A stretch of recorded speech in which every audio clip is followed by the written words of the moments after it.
For the multiplication of two matrices to be valid, the number of columns in the first matrix must be equal to number of rows in the second matrix. Let us take two matrices A and B of size m by L and L by n respectively. As L is the number of the column of the first matrix, same as the number of rows of the second matrix, the product matrix A cross B is valid. Let's say product matrix as C, that is C equals A cross B.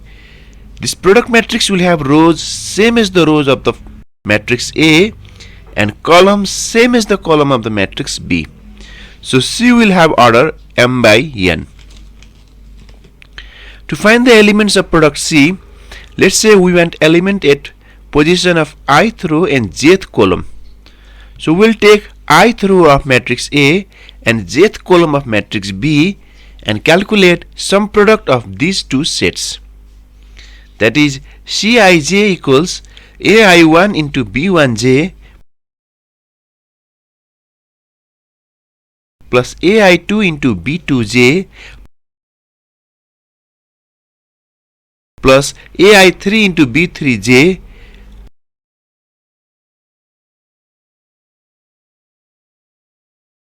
and so on till AIL into BLJ.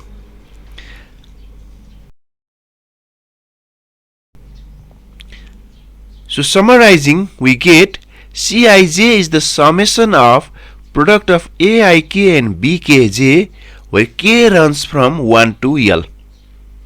This is the generalized formula for the element of the product matrix at the position of ith row and jth column. We can find every element of the product matrix by changing the value of I and j, and the entire matrix can be obtained by ranging I from 0 to number of rows and j from 0 to number of columns of the product matrix. Let's keep our note aside and write code in Eclipse.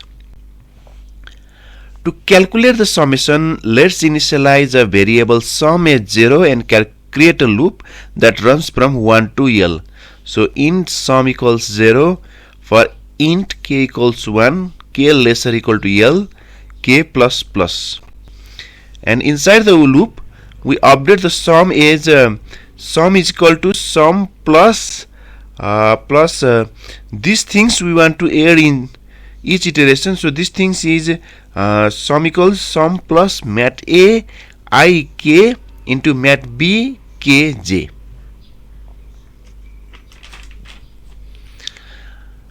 And after the termination of loop, the summation calculation is done, and we want to assign this sum to Cij, that is C index I index j equals sum.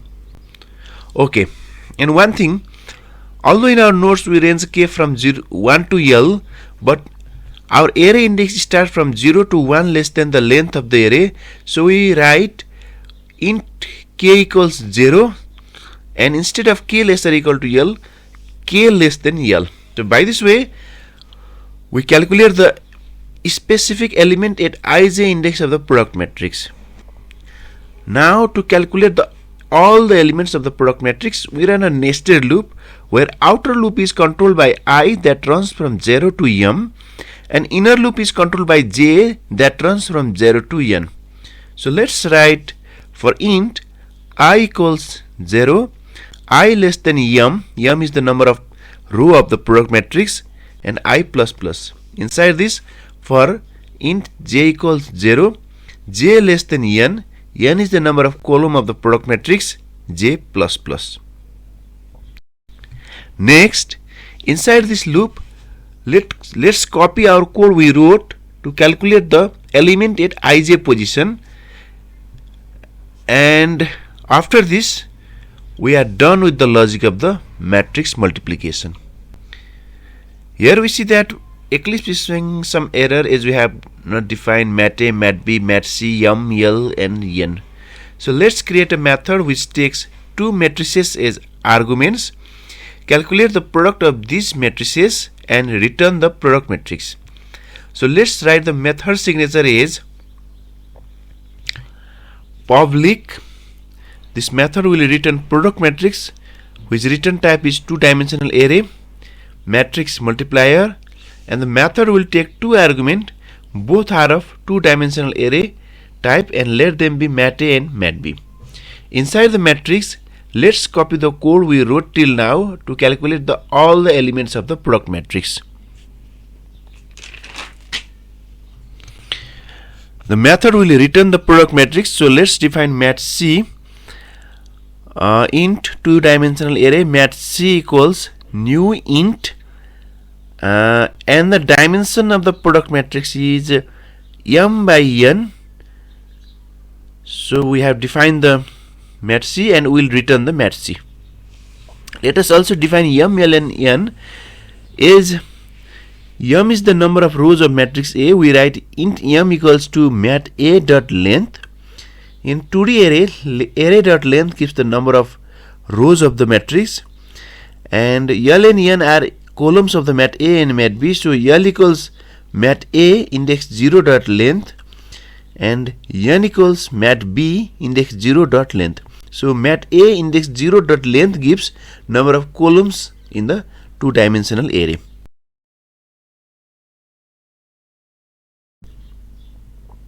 And finally, our code to develop the method to calculate the product of two given matrices is ready.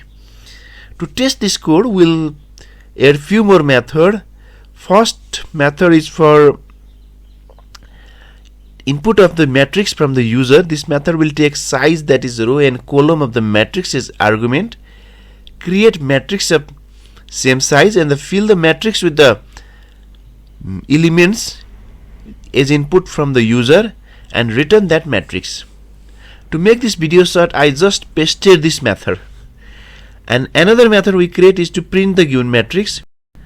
This method takes a matrix as an argument, print all the elements of the matrix.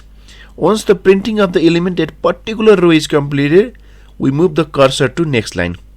I also pasted this method to make the video short. So now to check the code, let's create the main method, main, and inside the main method let's create four variables to define the size of matrix A and matrix B. So int row mat A, column mat A, row mat B, and column mat B.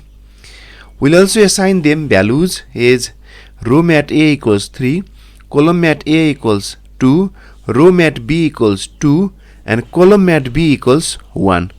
So the first matrix will have order 3 by 2, and the second matrix will have order 2 by 1.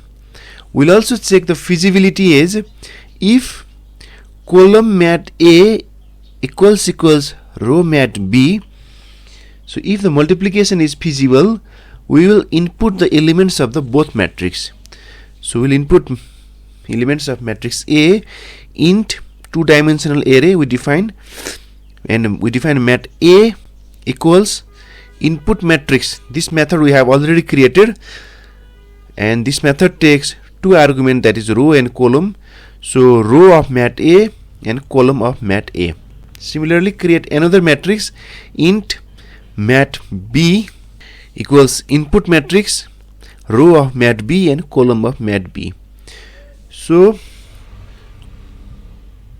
after this, we'll print the product of these two matrices. So print matrix,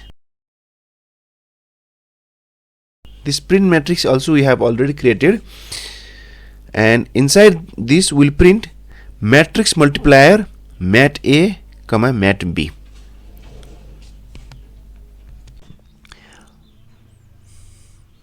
We have seen error in line 9, 10 and 11. Here in these lines we are calling different methods we created. Our IDE says cannot make static reference to the non-static method. So by this error we need to learn two things. The first one is every method by default is non-static method in Java. And the second one is non-static method can only be called by making object of the class that the method belongs to. Here, in all these methods we created, we have not defined whether these are static or non-static method. Since nothing is mentioned, by default these are non-static method. And we are calling this non-static method directly without creating object of the class matrix multiplication, which is the cause of error. To resolve this, let's add a static keyword in method signature of all these methods, and only then we can call the method directly as of now. So now let's run our code to check it, and before checking, let's make a test case of matrix A and matrix B and see whether the result will be as expected. So 2 4 3 1 and 1 2. Another matrix is 2 7, and the result is 32 13 and 16, which is as expected. We can also check the code by changing the variables of rows and columns of mat A and mat B. However, let's end this video here.